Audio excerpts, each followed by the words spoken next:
சரி பண்ணுவீங்க? அப்ப அதுல புகார் இருந்தா போவது இந்த மாதிரி கண்டக்டர் திட்டான்னு போன் பண்ணி சொல்லுவாங்க. முதல்ல வந்து திட்ட கூடாது, மக்கள் தான் முதலாளி. உங்க ஓட்டுநருக்கும் உங்க நடத்துனருக்கும் நீங்க அறிவுரை சொல்லுங்க. மக்களை வந்து நாகரிகமா நடத்துங்க. முதலமைச்சர் பேசுறாரு சார், பெண்களை வந்து நடத்தாதீங்க, உங்க நிறுத்தத்தை தாண்டி போய் நிறுத்தாதீங்க அப்படின்னு. ஆனா நடந்துகிட்டே இருக்கு அந்த சம்பவம் பூரா. ஏன் அப்படி நடக்குது? அப்ப வந்து உங்களுடைய துறையில வந்து முறையா உங்களுக்கு அறிவுரை உரிய பயிற்சியெல்லாம் வழங்கப்படுறது இல்லையா? பயிற்சி கரெக்டாக கொடுத்துட்டே தான் இருக்காங்க. மதுரையை பொறுத்தவரை பார்த்தீங்கன்னா பயிற்சி தனியாக அதுக்காகவே பயிற்சி மையமே இருக்குது. பசுமலையில் வச்சு அந்த டிரைவர் வந்து கம்பல்சரியாக 6 மாதத்துக்கு 3 மாதத்துக்கு ஒரு 3 மாதம் இருக்கு. 3 மாதத்துக்கு மாடத்துக்கு 3 மாதம் இருக்கு. நான் யதார்த்தமா வேலூர்ல வந்து இன்னைக்கு 9:00 இருந்து 10:40 வரைக்கும் பேருந்து 10:40 ஒரு பொன்னமராதி வண்டி இருந்துச்சு. அந்த பொன்னமராதி வண்டியில நாங்க ஏறுறோம். ஒருத்தன் பஸ்ஸை விட்டேன், அதை விட்டுட்டா அடுத்து பஸ் 10:40 விட்டா 11:40 ஏதோ மணப்பாறை வண்டி வருது. முன்னாடி 2 வீலர் வந்து நுப்பாட்டி ஏற்றினா ஒரு டிரைவர் ஏற்ற மாட்டாரு. மத துவேஷமான கருத்துக்களை பேசுறாரு. அவர் மேல நம்ம தெரிஞ்சனால புகார் பண்ணோம். புகார் பண்ண உங்க அதிகாரிகள் அவரை வந்து இடைநீக்கம் பண்ணி நீ போய் கடிதம் வாங்கிட்டு வந்தாத சேர்த்துக்கணும்னு சொன்னாங்க. வர்றாரு. இப்போ இந்த மக்கள்லாம் எப்படி அதை பயன்படுத்துவாங்க? இந்த மக்களுக்கு என்ன தெரியும்? பாமர மக்கள் சிக்ஸை வாங்கிட்டு அந்த பஸ்ஸில் வந்து ஒருத்தர் சொல்றாரு, அதே டிரைவர் நான் எந்த டிரைவரை புகார் பண்ணோன்னா அந்த டிரைவர் வந்து அந்த பையனை பேசியிருக்காரு, ரொம்ப பேசணும் ஏற்றி இறக்கிட்டு போயிட்டு இருக்காரு. அதே டிரைவர் அவர் சொல்றாரு, என்ன இப்படிலாம் பேசுறேன், என்ன உங்கள்கிட்ட வந்து அழுதுகிட்டு இருக்கேன் அப்படின்னு ஒருத்தர் என்ன கேட்குறாரு, நேரடியாக கேட்குறாரு அந்த டிரைவர் வச்சுக்கிட்டேன். அப்ப மக்களை ஏற்றி இறக்கிட்டு போயிடுறேன் அப்படின்னு சொல்ற அளவுக்கான ஊழியர்கள் தான் வந்து போக்குவரத்து வச்சிருக்கோம். அந்த அளவுக்கு பயிற்சி கொடுக்குறாங்க. சரி சார், போனதான் போட்டேன், இப்ப எங்களுக்கு எல்லா பஸ்ஸும் நிக்கணும் சார், இதை எப்ப சரி பண்ணி தெரியுங்க? அவ்வளவுதான். நீங்க 1 to 1 ஏற்றுங்க, 1 to 5 எப்படி ஏற்றிட்டு போங்க. எல்லா பஸ்ஸும் விராலிமலைக்குள்ள உள்ள பைபாஸ் வந்து உள்ள போய் நின்று போற மாதிரி கருங்காலக்குடியில எல்லா பஸ்ஸும் நிக்கணும். இதை எப்ப சரி பண்ணி தெரியுங்க? நீங்க மத்ததெல்லாம் விட்டுருங்க, இவ்வளவு கேள்வியா கூட விட்டுருங்க, எனக்கு சுத்தமா வந்துருங்க. 24 மணி நேரம் அனைத்து பேருந்து நிக்கணும்.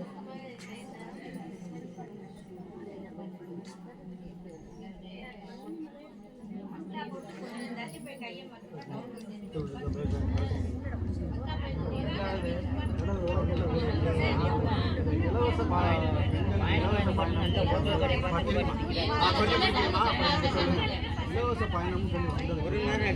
ஒரு காலகட்டத்தில் வந்து லேடிஸை பார்த்தாலுமே பஸ் நிற்கும், லேடிஸை பார்த்தா பஸ் கையை காட்டாமல் நிற்கும். ஆனால் இன்னைக்கு பேருந்து நிலையத்தில் நின்றுக்கிட்டு கையை காட்டாலும் டவுன் பஸ் நிற்க மாட்டேங்குது.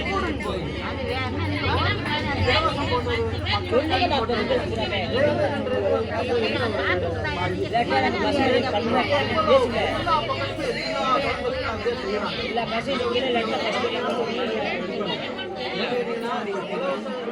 கவர்மெண்ட் வரி காசை வச்சுட்டு கொடுக்கல. அப்ப அதை ஏன் அந்த மாதிரி பண்றாங்க? அதை கொஞ்சம் நீங்க நடவடிக்கை ரொம்ப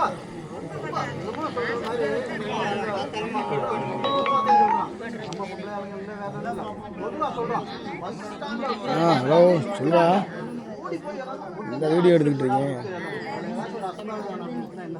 வீடியோ கிராம சபை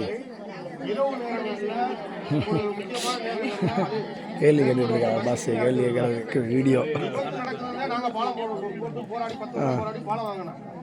அந்த விபத்து நடக்கிறதுக்காக போட்ட பழத்துல மேலே ஏறிட்டு மேலே இருந்து ஏறி போனா எத்தனை இடத்துல மக்கள் நிற்கிறாங்க? பாலத்துல இறக்கி விட்டு போயிடுறாங்க. மேலே ஏற்றி இறக்குறது இதெல்லாம் வந்து மக்கள் கோவப்பட்டாங்கன்னா வேற மாதிரி போயிடுவாங்க. நாங்க முறையில முறையிடுறோம், நீங்க சரி பண்ணி கொடுக்கணும். இதை எப்ப சரி பண்ணி தரலாம்? எல்லா பஸ்ஸும் நிக்கிற மாதிரி அதே மாதிரி பாலத்து மேல போக கூடாது. டிக்கெட் என்ன டிக்கெட் இறங்குறதுல பாலத்துல போறது ஏன் ஏற மாட்டானா? டிக்கெட் நீங்க கொட்டாம வரீங்க சார், கருங்காலக்குள்ள டிக்கெட் இல்லை, நீங்க கீழே வந்தீங்கன்னா இங்க இருந்து மதுரைக்கு யாரும் ஏற மாட்டாங்களா? அப்ப ஏன் மேலே போறாங்க? டிக்கெட் இறங்குறதுக்கு மேலே ஏன் போறாங்க?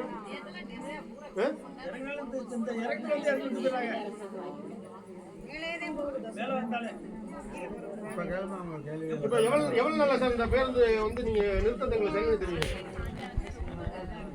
கொடுத்துருவோம் சார். இப்போ சார் சொன்னது ஃபுல்லாக நான் நோட் பண்ணியிருக்கேன். சரி, இதுக்குரிய நடவடிக்கைகள் வந்து கம்பல்சரியாக எடுத்துருவாங்க.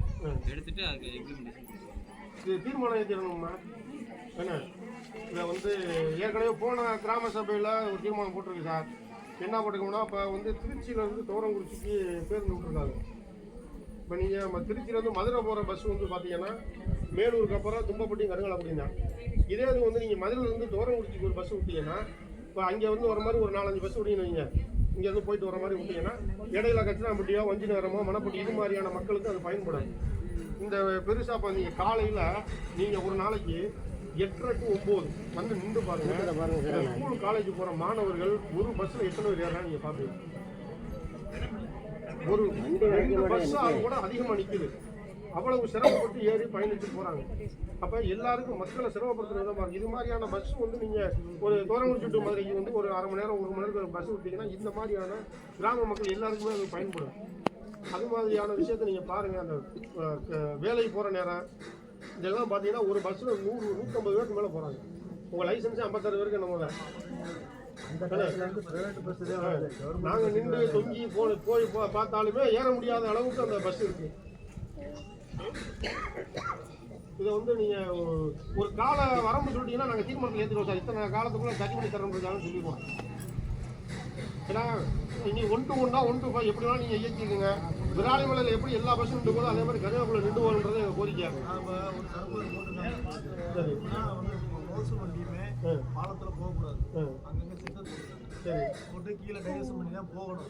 போகலைன்னா உடனே டச் பண்ணி போன சனிக்கிழமை கூட டச் பண்ணி இதை பண்ணிக்கிட்டு தான் இருக்கோம். ஆனால் டிரைவரே தப்பு பண்ணுற நடவடிக்கை எடுத்துருக்காங்க. அதுக்கான நடவடிக்கை இப்போ நீங்கள் சொல்லியிருக்கீங்க. அதுக்கப்புறம் அவங்க கேட்டாங்க நினைச்சிடறோம்.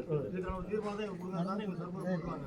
நான் உங்களுக்கு சார் நேற்று 2 செக்கரை வந்து இங்கே பாலத்துக்கு ஆமாம் பாலத்துக்கு கீழே போகலைன்னா சஸ்பெண்ட் போட சொல்லி செக்கர் போட்டிருக்காங்க. மீறி நம்ம டிரைவர் இப்போ செக்கர் போடுறீங்கன்னா மதுரை பஸ் மட்டும் தான் பார்ப்பாங்க. இப்போ கும்பகோணம் கோட்டம் வருது, அது மாதிரி வேற கோட்டத்துல இருந்து வர பஸ்ல அவங்க எப்படி பார்ப்பாங்க? எல்லா கூட்டமும் பார்த்துருவாங்க. எல்லா கூட்டமே பார்க்கணும். அவங்க செக்கர்ன்றவங்க எங்க வந்து யாருக்கு உங்களுக்கு இந்த வண்டிக்கு நடவடிக்கை எடுக்கணும் கிடையாது. இந்த வண்டி யாரு நடவடிக்கை எடுப்பாங்க அது ஆட்டோமேட்டிக் அங்கே போயிடும். அவங்களும் நடவடிக்கை எடுப்பாங்க. அப்படியே நடவடிக்கை எடுப்பாங்க. இப்போ போன வாரம் கூட கும்பப்பட்டி பாலத்தில் வந்ததுக்கு சஸ்பெண்ட் அது பண்ணிட்டு நிர்வாகம் பண்ணிட்டு தான் இருக்கு. ஆனால் அவன் டிரைவர் தப்பு பண்ணுறாங்க. இப்போ நீங்கள் சொன்னதை கொடுத்துருக்கோம் 8,000 கொடுத்து நான் ஒரு ரீசன் எல்லா பாலத்தையும் உள்ள போய் எல்லா ஊர்லேயும் வண்டி நிற்கிறதுக்கு நாங்கள் இது கொடுத்துருவோம். இப்போ வந்து சார் உங்களுக்கு 2 கோரிக்கை சார். என்ன சார் நம்ம எல்லா பஸ்லையும் தான் சார். இந்த ஓட்டுநர் நடத்துற பிரச்சனை எல்லா விஷயத்துலையுமே மரியாதை குறைவாக தான் இருக்கிறாங்க மக்கள். அவங்கள அது பேசணுன்றது அவங்களுக்கு டெய்லி பயிற்சி வந்து ஒரு 1/4 மணி நேரம் 1/2 மணி நேரம் பயிற்சி எல்லாம் கொடுத்துக்கிட்டே இருக்காங்க. அதே மாதிரி கவுன்சிலிங்கே பண்ணுறாங்க. டெய்லி கவுன்சிலிங் வட்டார போக்குவரத்துல ஏற்கனவே நேரடியாக புகார் கொடுத்தாங்க. அவர் கூப்பிட்டு மேலூர் டெப்போ மேனேஜர்கிட்ட பேசணும்னு சொல்லி பேசினாரு. அன்னைக்கு நீங்க மேனேஜரா? அது அவர் லீவ்ல இருக்காரு. ஒரு லேடி பேசிட்டு மாட்டுத்தாவணில் ஒரு இது இருக்கு, நாங்கள் கையெழுத்து வாங்கி தர்றாங்க. கையெழுத்து நான் போட்டு வந்துடுறாரு. இங்க இருப்பாடுறாருன்றது எங்க கேள்வி. புரிஞ்சுக்கிட்டீங்களா? நீங்க வந்து உங்க ஊழியர்களுக்கு மக்கள்கிட்ட எப்படி நடந்துக்கணும்னு வழிகாட்டுங்க. 2வது நீங்க 1 to 1 இயக்குவல 1 to 5 இயக்குவல தெரியாது. விராலிமலையில் நின்று போற மாதிரி எல்லா பேருந்தும் எங்க ஊர்ல நின்று தான் போகணும். எதுக்கும் பாலத்துல போகக்கூடாது.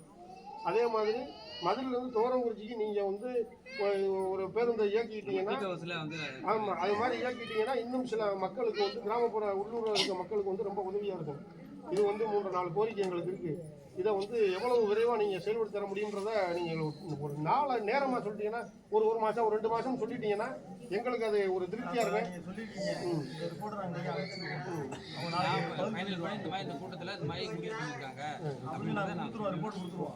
அது கூட நடவடிக்கை எடுத்துருவாங்க. எடுத்து செக் இன்ஸ்பெக்டர் போட்டு இங்கே மக்களுக்கு தெரியுங்களா எப்போ எடுப்பீங்கன்றது நீங்கள்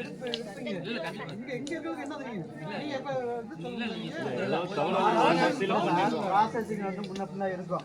10 நாளையே இருப்பாங்க, 5 நாளையே இருப்பாங்க, 1 மாசத்துலயே இருப்பாங்க.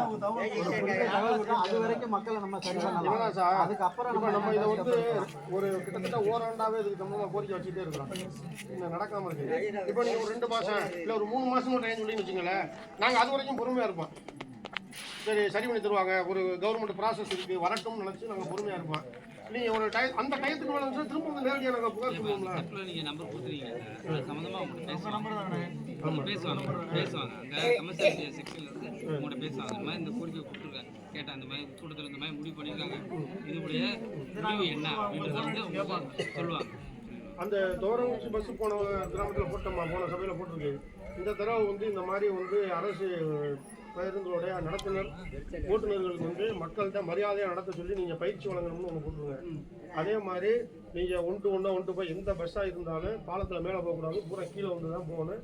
கருங்காலக்குடியில் அனைத்து பேருந்துகளும் நின்று செல்லணும்னு சொல்லி தீர்மானம் போட்டாங்க. தீர்மானம் போட்டு நீங்கள் அங்கே அனுப்பி நான் போட்டு இந்த எடுத்துக்கலாம்.